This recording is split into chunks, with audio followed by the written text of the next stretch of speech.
Hey, welcome to episode 188 of Awkwardly Awesome Podcast. I'm your host, Jason Freeman, and right now I'm on location in Newport Beach, California, which is exciting. I think I've got sunburn on my arms. Always remember to wear sunscreen when you're going to be out a long time. And anyway, this week I'm talking to someone I know from a job I had years ago, and what impressed me about him initially is he's just a nice, kind person, and we were working helping people live the best lives, and he was so good at it and had such a good approach. But I didn't ever get to know him real well. In recent years, I've been lucky enough to reconnect with him, and wow, does he have an amazing story. And I'll tell you more about his story in a second, but first, the intro. Today's guest, Mekonnen Afa.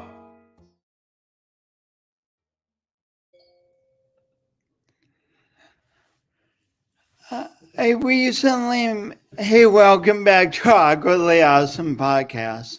Before I jump in, I recently met a woman at an event I was part of.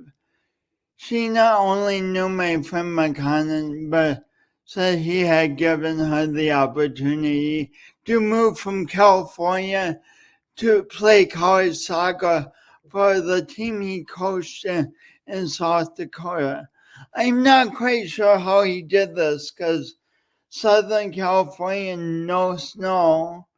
South Dakota, lots of snow. I'm not sure how he convinced her, but he did. It's amazing. And the opportunity greatly expanded her life. That's who Mekonnen is. He connects people with amazing opportunities, whether it is through coaching soccer and bringing out the best in his players, or working in human resources, or being a foster parent.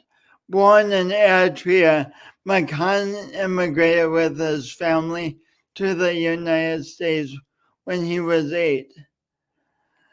Without further ado, let me bring on this wonderful person who I'm proud to call my friend. Hey, Mekonnen. Hi, Jason. How you doing?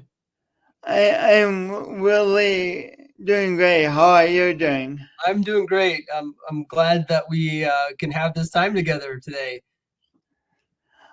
I'm really excited too. I'm excited for all you're going to share with the Awkwardly Awesome tribe, and to learn more about your life.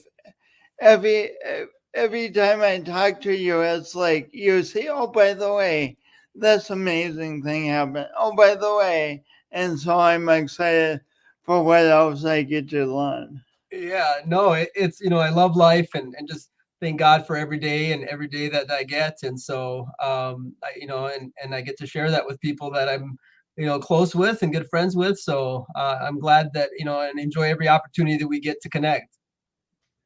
Me too. So let's start there. So life has so many challenges, and people often just feel so burdened by all these challenges. What makes you say right off the bat that you love life? Well, I mean, you're always going to, face challenges, but it's always your mindset. And I think just being grateful to, to have life and to enjoy the opportunity that is given to you every single day. It's more of a mindset, shift than it is. We can always think about the bad things that are happening in our life and the things that don't go our way. But we also sometimes forget the wonderful things that are happening in our life. And so I just, over the years have just chosen to just be grateful and to concentrate on the great things that are happening in my life and the things that are maybe not so great. That's powerful, powerful, powerful way to live. No, I want to go back in time with you to Eritrea. What are your earliest memories of life there? Well, in Eritrea, I lived there until I was 3 years old. And during the civil war at that time, my dad moved to Sudan and then moved our family to Sudan. So I actually lived in Sudan a lot longer than I did in Eritrea. Oh yeah, you then, told me that last time, and I but I mean, remember. so then from Eritrea, from Sudan, then we immigrated to Rapid City, South Dakota, from all places. So, do you have any memories, real young memories of living in Eritrea? A lot of it was, when you kind of have some of those memories, you're like, is it something I made up or did this really happen? And so when I've been back a couple times, and so that, being back was able to, to reignite some of those memories I had. Yes, I remember this part of my childhood, even though I was young. And so there were certain parts of being back in Eritrea that I was able to remember. But most of the things that I think where my memory would come would be from when we were in Sudan. But I was able to, when I got back to kind of the small town in Eritrea called Mekonnen, is where my family is from and my parents, and that's the area they grew up in. And so going back and being able to see the old house we lived in, and where my grandparents, aunts, and uncles were at, and being able to reconnect. I was grateful enough to make a trip here, just a little over a year ago, to see my grandma before she passed away. So she was 97 years old and lived Wow. a wonderful life. And so I was grateful to be able to make that trip with my mom and to see my grandma. And we were just fortunate enough. And she ended up passing away 3 months after our visit. So we just thank God that we were able to see her on earth one last time before she's, watching over us in heaven now. Speaking of a thing to be grateful for, to see your grandma and for your mom to see her mom. Oh my gosh. Yeah. No, and that was, my mom knew, the time was coming. And so she just wanted to go back one more time. And so for me, it was a time and opportunity. I've always wanted to go back, but, life gets in the way, family and work. So this was a good excuse for me to be able to go. And I just told my mom, hey, I'm coming with you, and to be able to see my grandma one last time, and also to the last time I was there, some of my cousins were really young, and so now they're in high school, and to be able to connect with them again was great. How would so it's occurring to me, like, so often the world is vast, and we see countries on a map, and we like kind of know the shape of the country and the name, but we really often know very little about them. How would you describe your family's small town of Cousin? Yeah, Karan. I would say, if we look at the state of South Dakota, I would say the capital city, which is Asmara, is more like Sioux Falls. It's a bigger city, and Cutten is like Rapid City, where it's in a region where you're surrounded by hills and but also kind of in this valley, and about the same population. So if I'm comparing it to to some of the cities in South Dakota, it would be Sioux Falls being the capital city, and then Cutten would be the city like Rapid City. And for those watching who haven't been to South Dakota, Sioux Falls is probably 200-ish thousand. And how big's Rapid Rapid City? City is about, I think, mid 70s, maybe 80,000. Oh, nice. Yeah. So, so very similar lifestyle, where it's just maybe a little bit slower in Cutten, and Sioux Falls is just a little bit, there's a little bit more things happening, faster pace, and that would be similar to the capital city there.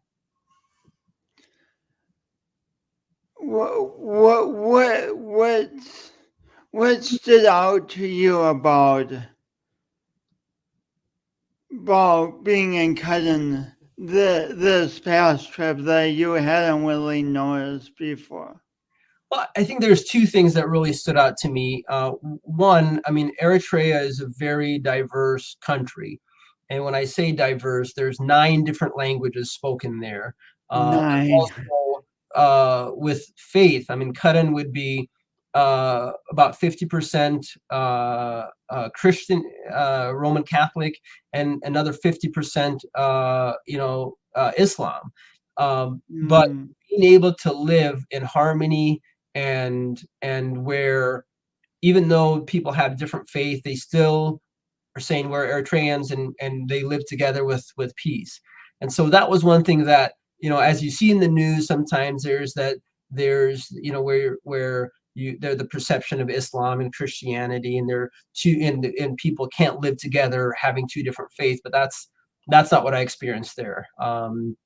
And you can see a Catholic church in one corner, and you see a mosque in the other corner, and everybody's living in unity. So that was beautiful to see there.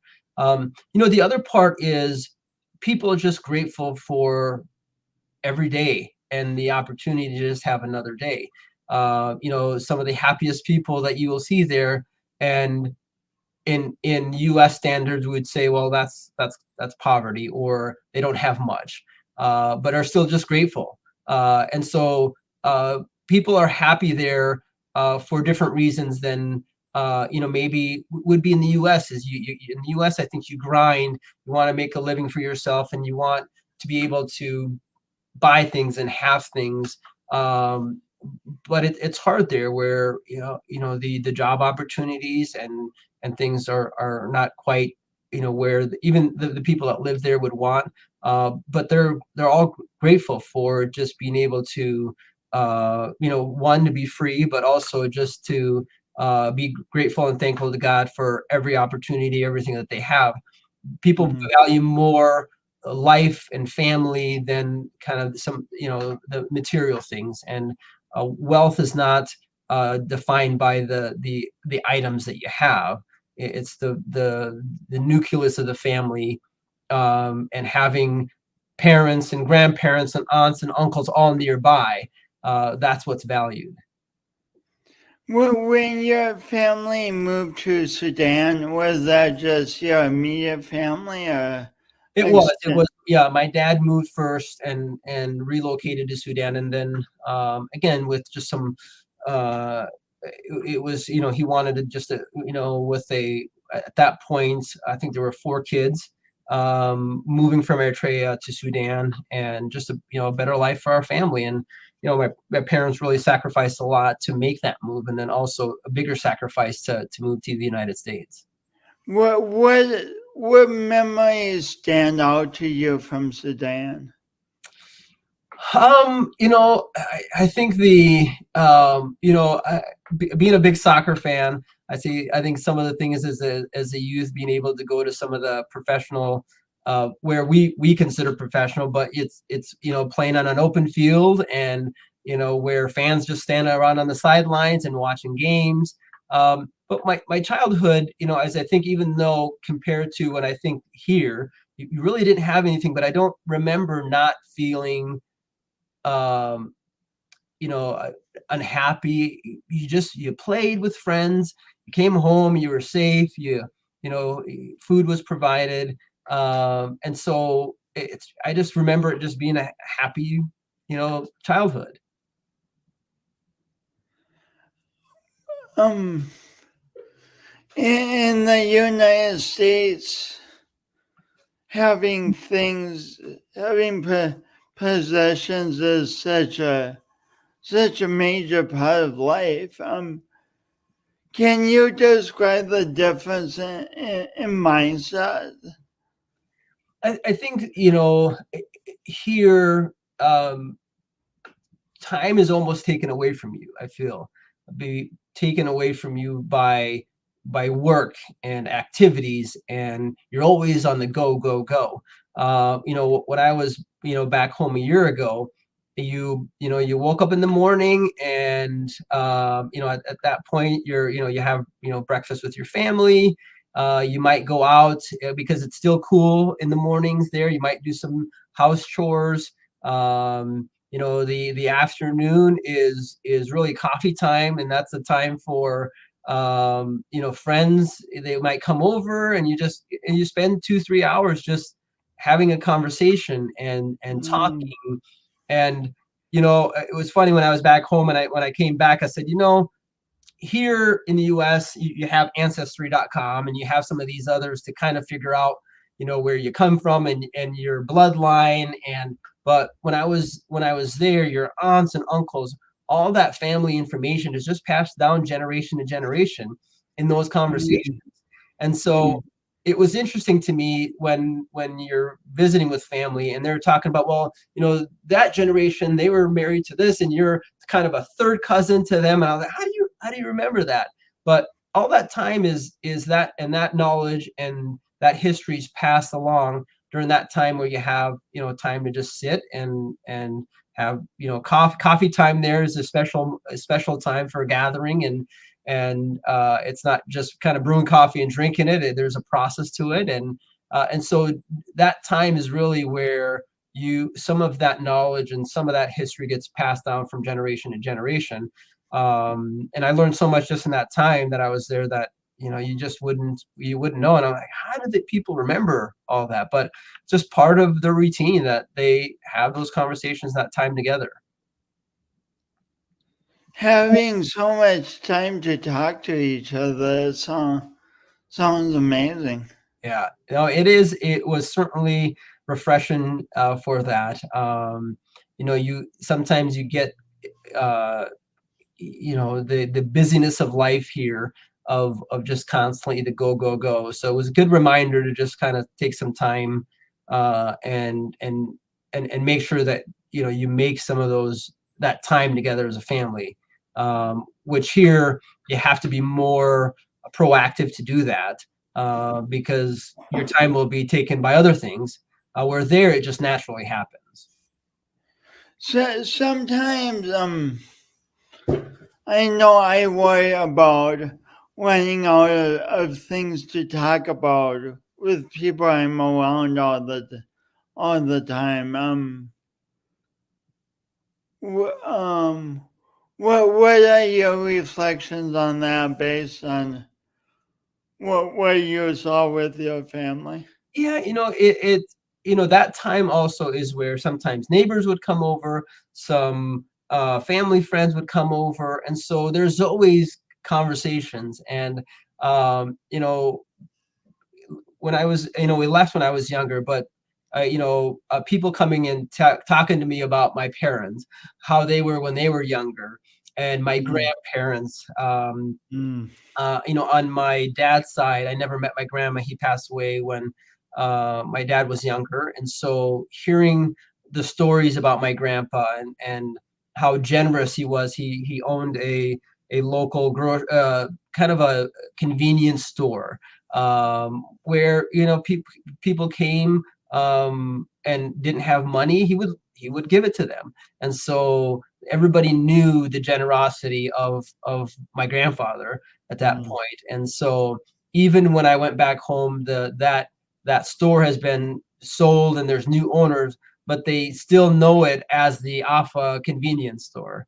And the store is still there. The store is still there, but Wow. with new ownership, and it's been years, but people just know it as the Afa store, even though it's a different name. They're like, oh yeah, that's the Afa convenience store. So it was nice to see that and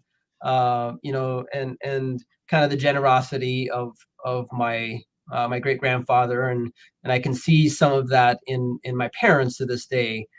Just being able to help people when they're in need and don't even question it.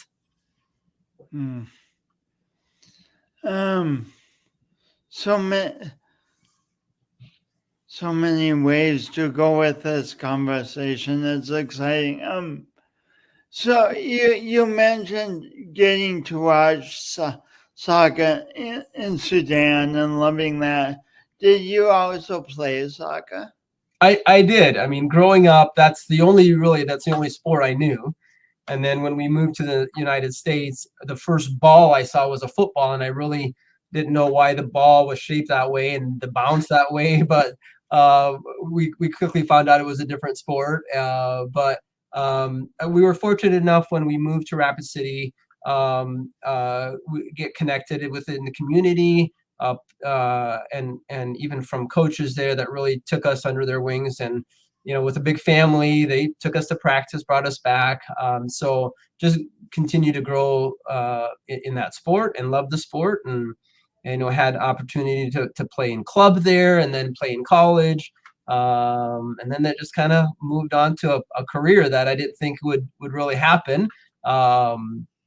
But that's been my path with that sport. What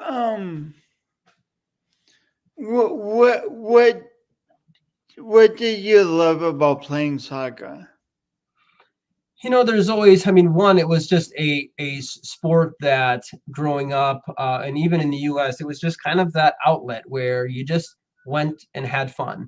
There weren't a lot of coaches involved at that time, not any professional coaches, licensed coaches. You had fun and you just enjoy it. It was just something to do. Even at that point when I was younger, the Nintendos were coming out, but those were too expensive for us to afford. So that was something that was free. Even if you didn't have a soccer ball, you can make a soccer ball. My first soccer ball was a newspaper stuffed in a sock and some plastic wrapped around, and you just made a round ball, and you can play. So it was a sport that you can have with friends, and you can make a ball out and and make some goals, and it didn't cost you anything, and you can spend doing that all day.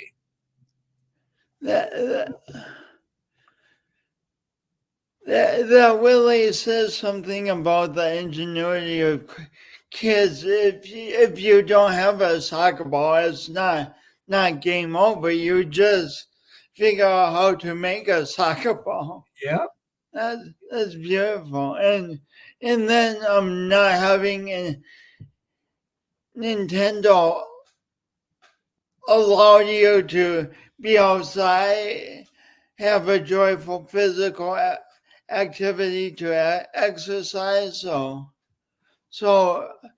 maybe technology is interesting in our lives because it gives us so much, but at the same time, not having technology allowed you to move forward with your life in a way that maybe you wouldn't have had you been playing Nintendo all day.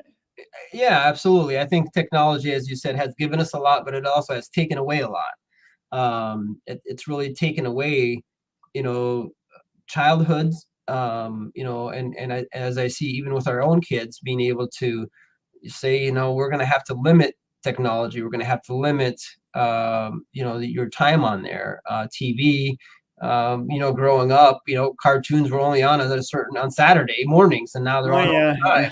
So you constantly have that battle and being able to monitor that. I think a lot of the free play, is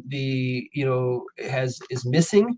And I mean, even when you get to the game of soccer, a lot of that free play, and this is something that we talk about as coaches and youth coaches, is that we have to try to create as much free play as possible, because now coaches are involved and coaches are at practice. And so being able to do that in your backyard with some friends, a lot of that is missing. So I think especially here in the US, that free range, hey, just grab your neighbor, let's go, put a garbage can here, that's a goal. You kick the garbage can with the ball, it's a goal. Some of that, just that free play and being creative is really missing. And so as coaches, we have to try to create as much of that at practice. But you don't get a lot of time with them either. So it's just, something that you have to work with and make as much of that free play and being creative as much as possible at our practices. So it's a sign of a time that I even need to ask this, but what do you mean when you say free play? What I mean is, growing up, you just, whether it's your siblings, you just go outside and you just played. At practices, there wasn't, even growing up, there weren't a lot of coaches that were what we would say now professional coaches that are licensed or gone through some type of licensing courses to be able to, teach appropriate age specific skills and activities. So because there's so much instruction right now, kids don't go out and just play because they're so structured. The practices they're involved in are so structured. And so just being able to be creative and say, oh, hey, let's say there's 6 of us, you 3 go here, you 3 go here, and let's just play. And first to, 5 goals wins. That type of free play doesn't really happen as much. We try to create as much of that as possible, but they're always used to having a coach available and a coach saying, okay, do this and do that. And so it takes away from some of that creativity that sometimes takes away from kids. So what's the benefit of free play? Just being able to be creative, try some things. A lot of moves and the technical ability. Some of that free play and free flowing. There's not the stoppages and changes, the stoppages and the instructions from coaches, and so they're just playing. And so some of that technical ability is learned naturally. Then having them go through some lines and dribbling and stopping and correcting and changing. So I would compare it to, basketball in the US, where there's basketball courts all over and kids just go and play. Some of that is really missing from the sport of soccer, but trying to recreate as much of that as possible is something that you have to do as a youth coach.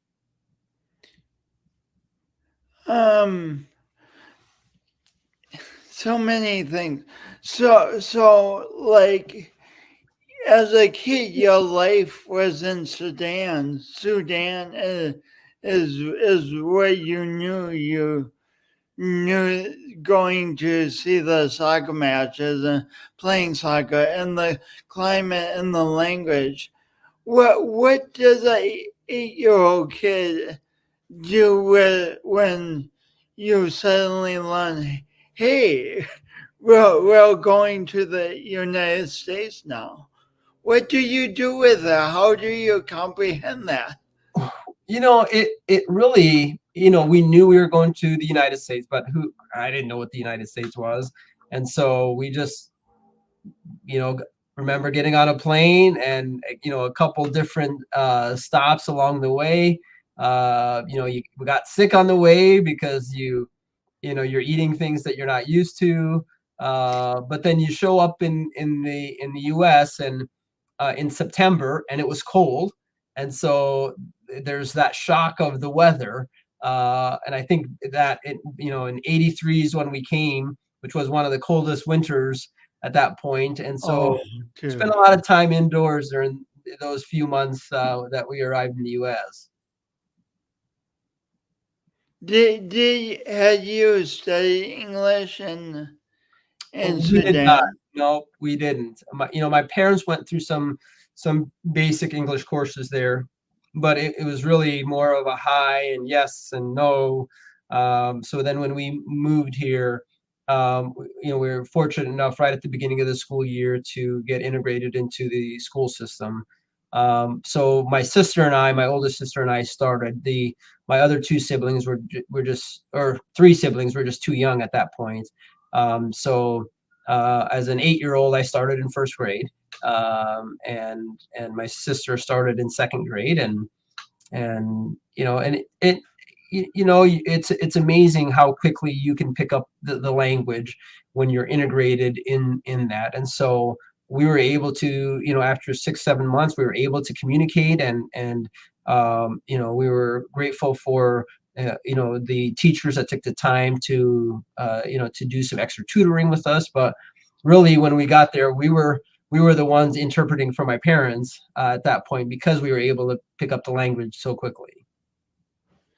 One of the things we humans are often afraid of is change, changing from big changes, and sometimes we're afraid of even small changes, like between Sudan and Rapid City, South Dakota. ev- Almost everything except your actual family changed in your life. What would you say to people who get so nervous about making changes? Well, I think for us as kids, that was just an adventure for us. And so that change wasn't as big as it would be for older adults, because now you're moving into a country where you don't know the language. You don't know how you're going to support your family. We were very fortunate to have sponsors that helped us navigate some of those early times until my parents were able to, find jobs and find consistent jobs. But um, change is always hard, but I think thinking like the long term, so making that short term sacrifice for some of that long term gain was, my parents, hopes and dreams for that. And so as we were younger, you don't really notice the sacrifices that parents make until you become a parent. And so my parents or my dad working, two jobs, and my mom working, and them alternating, one coming home, the other one leaving.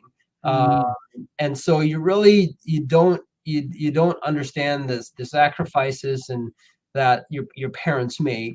But it's all for the hope and the prayers for a better future for your kids. And so you don't understand that until you become a parent and you have those same hopes and dreams for your kids. But I've already, for me, my parents already set me up kind of for that race of life. I was already ahead, because I don't have the challenges that they did, with the language barriers and the job. I was able to go to school and go to college, and so that the opportunities were far larger, and kind of it opened up more doors than what my parents had. My parents just did the jobs that they needed to do, and could do at that point with the barriers that they had. But it was that sacrifices to, for them to sit back and now and say, what, our kids are in a good spot. They've done well. They did their end of the kind of the end of the job, and the rest now is up to us. It must be so pleasing to them to see how well your kids have done. Yeah, and I think we all know as siblings that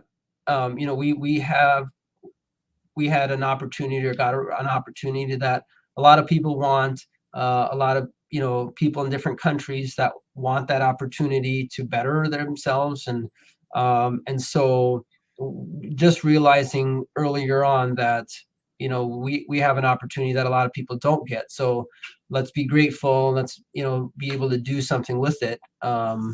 because it was a large sacrifice that our parents made, leaving their families and their moms and their dads and their, brothers and sisters, to somewhere where, you don't know what the future is going to be, but just by the grace of God, we, and lots of prayers, because I always ask them, how did we end up in Rapid City?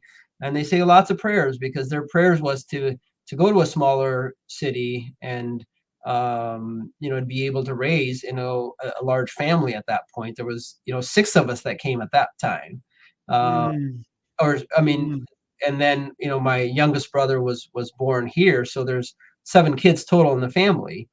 So mm, we're just with lots of prayer and faith and I mean, that's kind of their simple answer.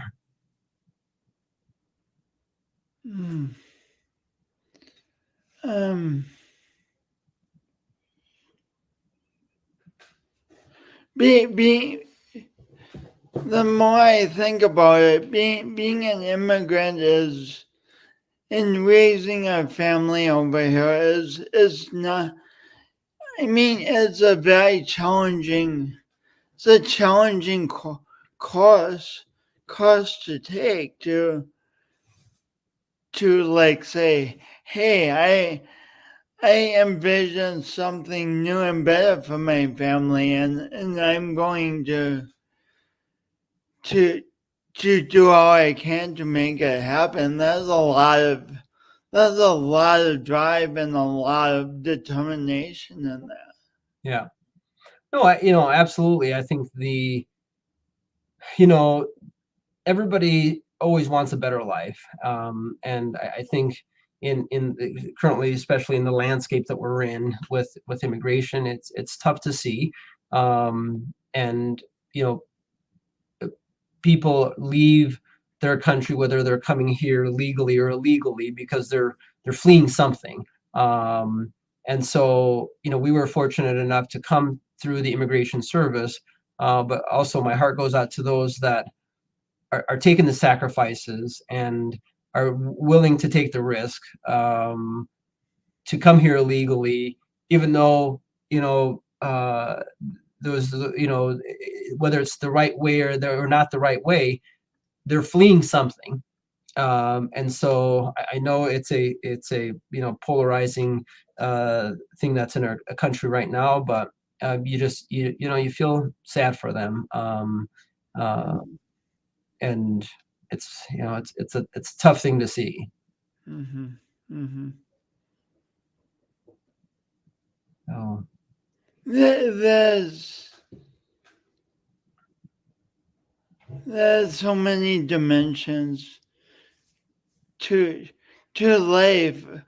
Wanting to get back to soccer now. So you mentioned free playing and how important that is. But then you've also been a college coach. yes. So so so, like you're teaching your players both aspects of free play and aspects of high performance. How does that all integrate together? Yeah, really the free play is when kids are younger. Just that creativity and being able to try some things in an environment where you're not constantly being watched. Once you get to the college setting, the expectation or the hope is that you've developed some of those early technical proficiencies that would help you in a college setting, or even higher, because the game becomes a little bit more complicated. It's a little bit more tactical at that point, and not so much your physical ability and strength and speed. So it's kind of like when you get to the college game, it's kind of like a chess game. You're trying to make moves and put players in situations and uh, but because it's also a free flowing sport, you don't have time. You don't get to just call a timeout and call a play and say run this play. It's all situational. Time. Yeah, sometimes I do wish that you could do that when I was coaching, but they have to adjust to their decision making on the flow, and so it's a little bit more challenging as they get older. But having some of those technical proficiencies from when they were younger and that free play and that technical ability certainly helps with that as they get older.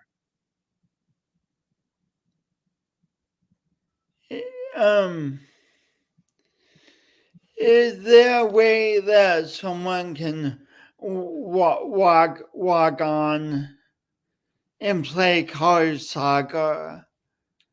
Yeah, absolutely. I mean, I think, well, it depends. If you've never played the game, that would be very difficult for you to do that, because it requires some, early developments and technical things, ball handling. And so that would be hard to make that transition from somebody just walking on and say, I've never played the sport, but I'd like to play collegiate soccer. That just that doesn't happen. So yes, that would be a tough change. What do you tell your players about dealing with performance anxiety? Like it's a big game. What if I make a mistake? That sort of thing.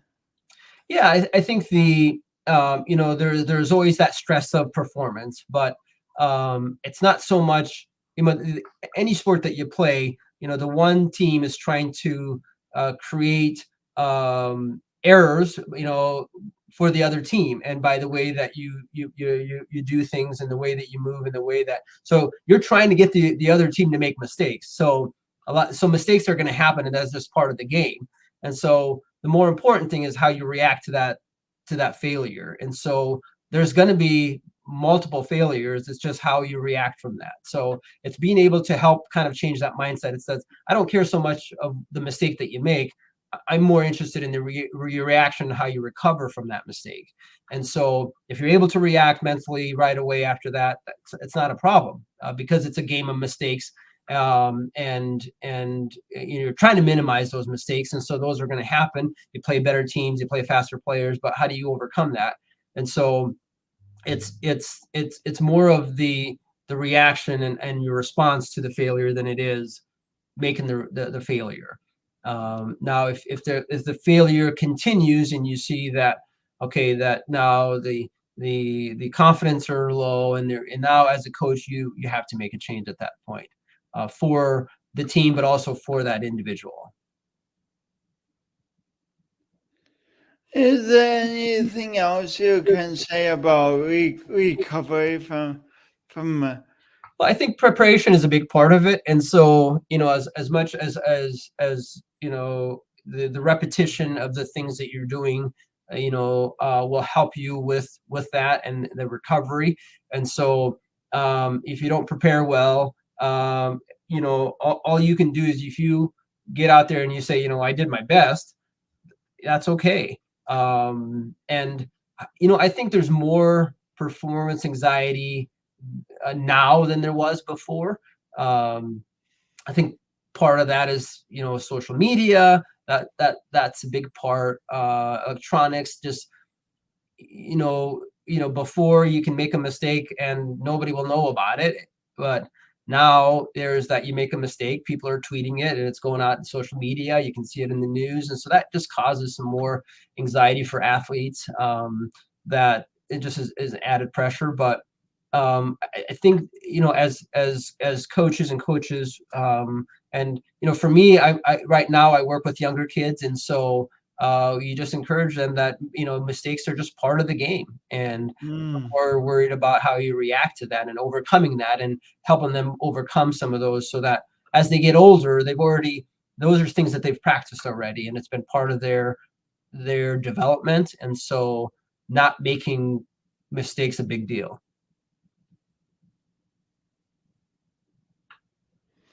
I think about my experience in school. I was so afraid of making mistakes a lot of times because it affect all the time because it affected the grade adversely and stuff.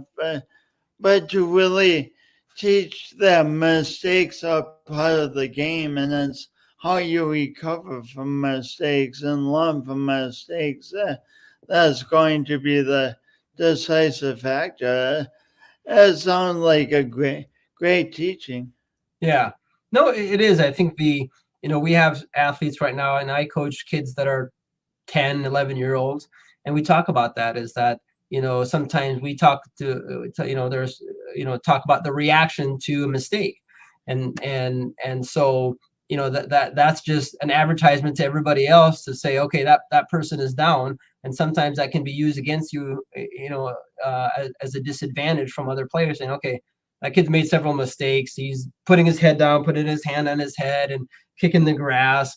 They might use that against you. And so they might continue to challenge you because now they can see that emotionally, mentally, that you're breaking down. So we tell the kids, try not to show those emotions. You can be upset, but just your reaction next is more important than the mistake. So you teach making mistakes. If a mistake is made, to do your best to maintain composure and and then recover from the mistake. Yeah, I mean, I think it's just normalizing mistakes because it's going to happen, and to say it's okay. Those are things that are going to happen, and so how do you move on from that? And so you make a mistake, that's okay. So you lose the ball when you're dribbling, somebody takes it away from you, just turn around and work to get it back. And so that's a positive reaction to like, hey, I lost the ball, I'm going to work to get it back. Then I lost the ball, and you're putting your head down and being discouraged, and that's all right. That's how the game works. You just go back and try to win it back. It's beautiful that sports can teach these very important life lessons that can be applied in all kinds of fields. Speaking of mistakes in another area that you're very familiar with, people often get so concerned about when they go in for a job interview. What would you say to people looking to go to a job interview about? Well, first of all, preparing for the interview and then kind of flowing with the flow of the interview. Yeah, no, that's a good question. I mean, it's always nerve-wracking when you're answering questions from people that you don't know, not knowing the type of questions that they're going to ask you. But it's always good to do your research. Whichever company that you're applying for, really understand what the position really entails. Know as much as you can about that company, that position. Always have some questions ready to ask about that position.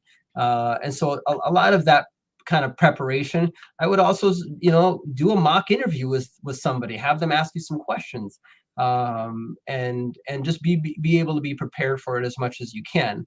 There's always going to be that nervousness, but being nervous and being excited sometimes are the same type of emotions. And so, but if you're prepared for it, that just helps with that nervousness and then just being able to be calm. Well, how about if I'm in a job interview and I feel I'm being interviewed and I feel I say something where I made a mistake? What do I do to recover? Or should I just throw up my hands and walk out? I mean, if it's a question that maybe you don't know how to answer, ask for clarification. Maybe you're thinking one the question is they're looking for a certain type of answer. If you're unsure how to answer that question, it's okay to say, hey, can you clarify, or what do you mean by that question? Or is there so if you're not sure, ask for clarification. But also if you make a mistake, and you recognize like, oh, I made, like, and just clarify yourself again and say, oh, hey, when I might have misspoke, this is what I meant. So it's okay to, what's next again, is just be able to recover from that mistake and say, hey, maybe I misspoke, or I didn't maybe answer it the way that you maybe you were asking the question, and then answer the question again. So as an interviewer, you don't want to see me metaphorically kicking the grass. You want to see how I recover and move forward. Yeah, I mean, again, mistakes are going to happen, and so I think as employers too, it's okay. How do you recover from that? Just again, same thing as life. Well, okay, it happened. What happens next? Let's find a way to fix it. Let's find a way so it doesn't happen again. Why did it happen? What are some things that we can put in place so it doesn't happen again? And so it's just being able to move on from that mistake and finding ways to where, hey, let's minimize that for the next time. I like the simplicity you said of, okay, it happened. What happens next? Yeah. It happened. What happens next? Yeah. And you just move on. I mean, you can dwell on mistakes but that's again, just being able to being able to tell yourself this victim story, like, let's just move on from it and not dwell on the mistake or what happened, and just being able to to move on from that. Changing subjects, and there's no easy segue. I just want to be sure to talk about this with you, so I have no clever segue. But you and your wife have been a foster parent multiple times. What is that experience like? Well, I'm sure my wife and I would both have some different, answers to this. She's the driving force, and she has the heart of a saint, to being able to, this was always, being a nurse. She's she wants to help. She wants to take care of people. So I think it was maybe 11 years ago where we started fostering, and being able to see what we can do as a family to provide a safe environment for for kids that are in a position to where, one, they have been taken out of an environment where it's not safe for them, but we went into it as a bridge. We wanted to be the bridge between the child and provide them a safe environment until they're able to be reunited with their family or their parents, and whatever that timeline would be. And so so that was kind of our mission and what we wanted to do. We only took infants to 2-year-old. At that point we had 2 kids of our own. Our third child was on the way. So we wanted to just do the younger kids. But it's it's a lot of people always ask or say, how can you do it? It would be so hard to give up those kids, and I would just want to keep every single one of them. Well, and that's the reason why sometimes people don't do it. But of course you're going to get attached. Of course when they're in your house for 6, 7, 8, 9 months, up to a year. But it's that bridge to to whether they get reunited with family, or they get adopted to a family that either couldn't have kids, or they wanted more kids. So we went into it with the mindset of, okay, we're the bridge for however that long that time, that takes. It's not easy. If it was easy, everybody would do it, but also it takes a lot of time. There's lots of sleepless nights, and there's lots of times where you spend years in the diaper stages. And so but we also wanted to make sure that we also the balance of that. So there are some times where we said, we're not going to take any placement. We just want to have some time with our kids. And but it's just kind of been a journey for us. Well,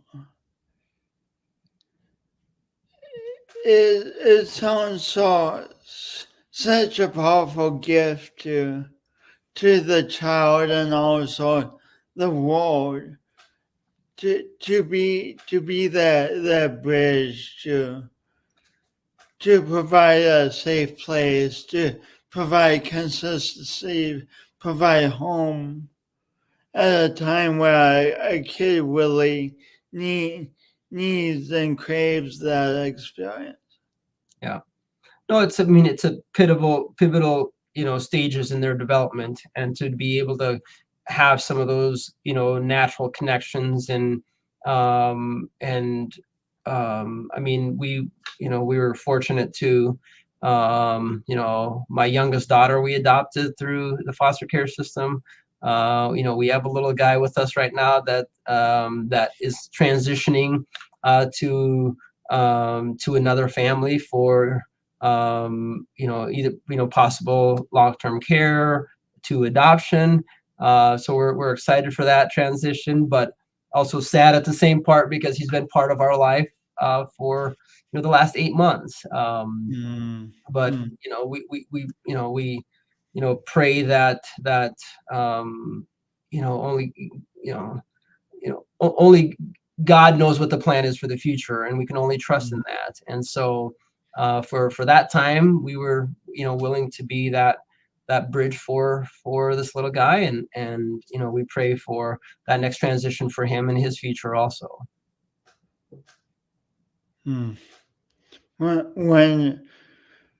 Wonderful. Very wonderful. So we connected in the DE&I series, Disability, Equity, and Inclusion series. What's one DE&I is a vast subject, but what's one thing you would say to people who aren't that familiar with the subject, to kind of maybe get them more interested in thinking about it? Well, I think when we went to some of those series is really how can you be inclusive, how can you be welcoming, how can you be accepting for somebody even if they're different than you are. And a lot of times that human connection, not really getting to know the person. And so a big part of I think when you look at the golden rule, treat others as you would like to be treated, that happens when you get to know somebody, and really getting to know who that person is. And so just being a good person, getting to know, be a good human being. It sounds simple, but it's really it's hard because we are in a society that judges right away before they get to know somebody. And so just being able to sit back, and not have those immediate biases, because those will definitely creep in, but just taking a step back and getting to really know somebody, or just meeting them, saying hello, will change some of that. But powerful, and it can be an ongoing, like all things in life, an area we can constantly learn about. Yeah. No, it is. I Oh mean, boy. it, I, yeah, it is. I mean, I think, sometimes we're always such in a rush, but having an opportunity to, even just smile at somebody completely changes, uh, you know, that interaction with somebody. And I think that's an important, piece of being able to connect with someone. I think always giving somebody the benefit of the doubt before you judge them and get to know them. okay, last question in my in my work, I talk about the power of doing our imperfect best, and what it means to me as I envision my best that I want for my life, and to contribute to the lives around me and go for it. And when imperfections and mistakes and uncertainties come up, I try to learn from all that and move again forward. What does doing your imperfect best mean to you, Mekonnen Afa?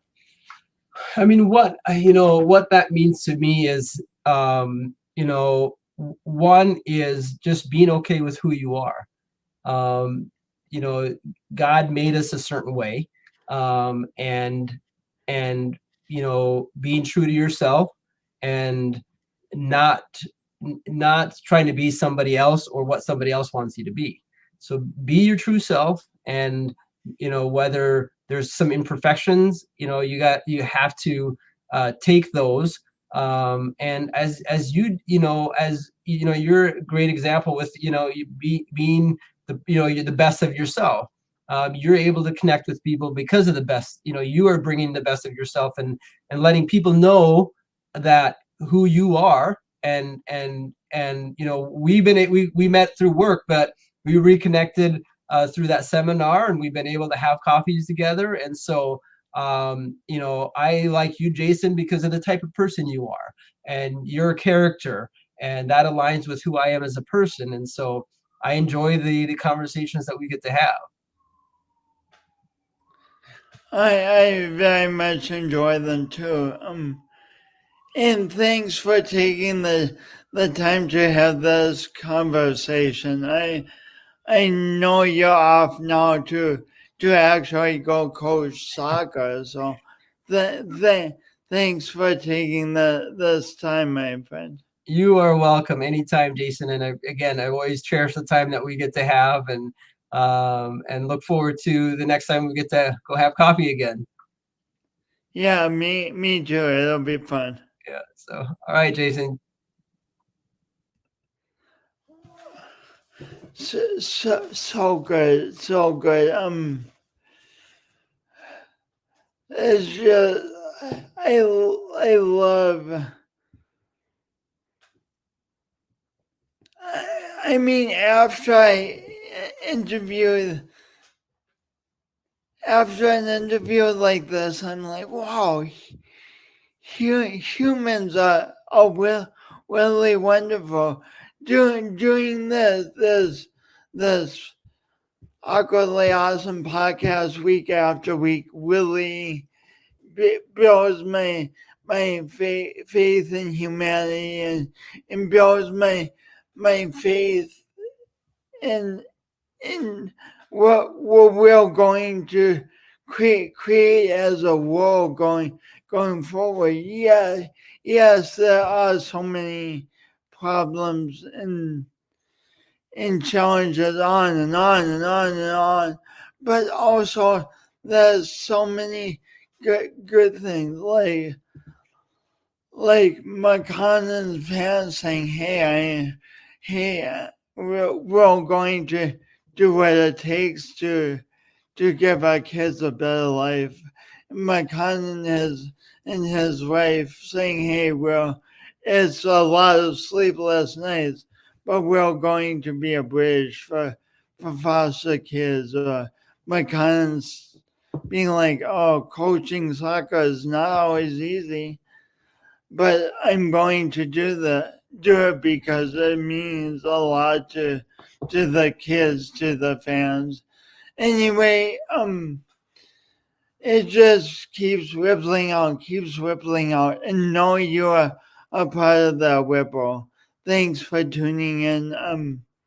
Please leave comments if you want. We love comments. Tune in for another awkwardly awesome podcast next week. Thanks for being you. Smile.